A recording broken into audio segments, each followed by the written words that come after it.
औज़ुबिल्लाहिमिनश्शैतानिर्रजीम बिस्मिल्लाहिर्रहमानिर्रहीम। मैं उमर मोहम्मद बिलाल तारी, आप देख रहे हैं TNN फेसबुक यूट्यूब पर। जिस वक्त मैं मौजूद हूँ यहाँ पे अलकरम इंटरनेशनल इंस्टीट्यूट भेरा दारुल उलूम मोहम्मदिया गौसिया भेरा शरीफ के अंदर, यहाँ पे ब्रिटिश कौंसल और मुस्लिम हैंड इंटरनेशनल के इश्तराक से नौजवान की तरबियत के लिए 4 रोज़ा ट्रेनिंग प्रोग्राम का इनेकाद किया गया है, जिसमें भेरा शहर के कॉलेज अलकरम इंटरनेशनल इंस्टीट्यूट की तालबात ने हिस्सा लिया है। ट्रेनिंग उमर फ़ारूक और मुनज़्ज़ा जबीन टीचर साहिबान ने करवाई है। 50 से ज़्यादा तालबात को ट्रेनिंग दी गई है। अलकरम इंटरनेशनल इंस्टीट्यूट भेरा में तकरीब में अब सर्टिफिकेट तकसीम किए जा रहे हैं। ये मनाज़र आपको दिखाए जा रहे हैं। इस तकरीब के मौका पर जो ज़िली कोऑर्डिनेटर हैं मुस्लिम हैंड इंटरनेशनल के ज़िला सरगोदा के शाहिद रफ़ीक साहब ने कहा कि 4 रोज़ा प्रोग्राम में हिस्सा लेने वाली तलबात को माहौलियाती तब्दीली से पैदा होने वाली सूरत हाल से आगाही के साथ साथ इससे बचाव की तदाबीर से भी आगाह किया गया है, ताकि तब्दीली से पैदा होने वाले असरात से अपने आप को महफूज रखा जा सके। इस मौका पर डायरेक्टर TNN न्यूज़ मार मोहम्मद बिलाल तारी को as a chief guest invite किया गया और तलबात को सर्टिफिकेट दिलवाए गए उनके दस्ते मुबारक से, और यहाँ पे तलबात को सर्टिफिकेट दिए जा रहे हैं। ये मनाज़र आपको दिखाए जा रहे हैं। इसके बाद जो है ट्रेनिंग की जो मेन इंचार्ज हैं मैम मुनज़्ज़ा जबीन, उनका इंटरव्यू है, बच्चों के तासरात हैं। मुकम्मल वीडियो आप देखिएगा और अपने कमेंट से ज़रूर आगाह कीजिएगा।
जी, सर्टिफिकेट की तकसीम का सिलसिला ख़त्म हो चुका है और इस वक्त स्टूडेंट का ग्रुप फ़ोटो बनाया जा रहा है और इनको फ्रेम के अंदर महफूज किया जा रहा है।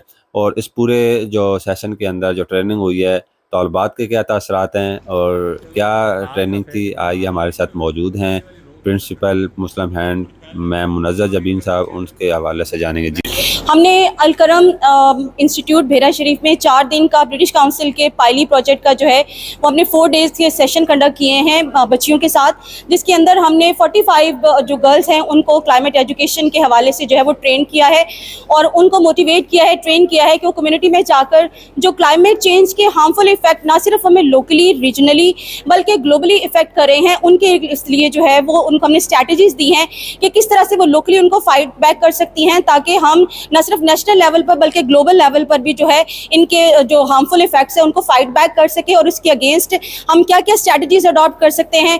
इसके हवाले से बच्चियों ने बहुत ज़बरदस्त माशाल्लाह काम किया है और उन्होंने एक्शन प्लान्स डेवलप किए हैं कि किस तरह से वो कम्युनिटी में जाकर जो है वो वर्क करेंगी, किस तरह से लोकल जो लोग हैं उनको अवेयरनेस देंगी कि किस तरह से जो क्लाइमेट चेंज है वो हमें इंडिविजुअल लेवल तक अब इफेक्ट कर रहा है। और इसके अलावा हम सब ने यहाँ पर जो है पायली के इस प्लेटफॉर्म के ऊपर पर हम लोगों ने ये एक तरह से ओथ लिया है कि हम जहाँ पर भी जाएंगे हम लोगों को मोटिवेट करेंगे कि क्लाइमेट प्रिजर्वेशन के ऊपर, क्लाइमेट जो रिहेबिलिटेशन के ऊपर और स्पेशली ट्री प्लांटेशन के ऊपर हमने जो है वो बहुत ज़्यादा काम करना है। हमने लोगों को अवेयरनेस देनी है कि क्लाइमेट की प्रिजर्वेशन के लिए, माहौल को महफूज करने के लिए अपना किरदार सर अंजाम दें और हंगामी बुनियादों पर पाकिस्तान के अंदर जो है वो प्लांटेशन एमरजेंसी नाफिज की जाए। यही हमारी जो है इस पायली की 4 डेज़ की ट्रेनिंग का मोटिव था और इंशाल्लाह मुझे उम्मीद है कि मेरी ये बच्चियाँ जिनको हमने ट्रेन किया है ये यहाँ पर कम्युनिटी लेवल पर जो काम करेंगी उसका इम्पैक्ट इंशाल्लाह ग्लोबल होगा। मेरा नाम सोबिया अल्ताफ़ है और मैं भेरा शरीफ की रिहायशी एक तालिबे इल्म हूँ और यहाँ पे ब्रिटिश काउंसिल के ताउन से मुस्लिम हैंड्स जो स्कूल है उस ऑर्गेनाइजेशन ने एक हमारा 4 रोज़ा एक प्रोजेक्ट जो है यहाँ पे मुनक़िद करवाया है और उस प्रोजेक्ट में हमें क्लाइमेट चेंज और इसके जितने भी आज के माशरे पर मनफी असरात हो रहे हैं उसके बारे में हमें आगाह किया है और हमारे अंदर अवेयरनेस फैलाई है और इस वजह से हमें ऐसी बहुत सी बातों का पता चला है जिनके बारे में हमें पहले नहीं पता था और इस अवेयरनेस और इस आगाही मुहिम चलाने की वजह से मैं ब्रिटिश काउंसिल और मुस्लिम हैंड्स का बहुत शुक्रिया अदा करती हूँ और मैं चाहूँगी कि मैं भी फ्यूचर में इनके साथ ऐसे ही काम करूँ। अस्सलाम वालेकुम, माई सेल्फ कुरतुल शेख और मैं क्लिनिकल साइकोलॉजिस्ट हूँ। आज 4 days training of climate change में हमने क्या देखा? आज हमने 4 डेज़ ट्रेनिंग में ये सीखा कि हम अपने माहौल को किस तरह आलूदा करें। आज से पहले हम चीज़ों का आइडिया नहीं था, बहुत सी छोटी छोटी चीज़ें जो हम कर रहे थे वो हमारे क्लाइमेट को कैसे अफेक्ट पहुंचा रही थी। पहले की हमारी 4 डे की ट्रेनिंग्स के अंदर हम लोगों ने सीखा कि हमें एक क्लाइमेट एक्टिविस्ट बनना चाहिए। क्लाइमेट एक्टिविस्ट कैसे बन सकते हैं? हमें एक ग्लासेस वेयर करनी चाहिए जो क्लाइमेट एक्टिविस्ट के तौर पे हो। अगर हम कोई भी काम करें, इवन कि हम वाटर यूज़ करें तो हम उसे क्लाइमेट एक्टिविस्ट के तौर पे यूज़ करें। हम देखें कि वाटर जो है हम वेस्ट कर रहे हैं या यूज़ कर रहे हैं और हम उसको कितने रिसोर्सेज से यूज़ कर सकते हैं। अगर सनलाइट है तो हम उसको कितने रिसोर्सेज के लिए यूज़ कर सकते हैं। कि पहले की 4 डे की ट्रेनिंग में हम लोगों ने लॉट ऑफ थिंग्स जो है लर्न की हैं regards to the climate change और हमारी मैम मुनज़्ज़ा ने हमें बहुत पैशनेटेड जो होके हमें सारा कुछ सिखाया है और इंशाल्लाह हम एक क्लाइमेट एक्टिविस्ट के तौर पे इन फ्यूचर काम करें।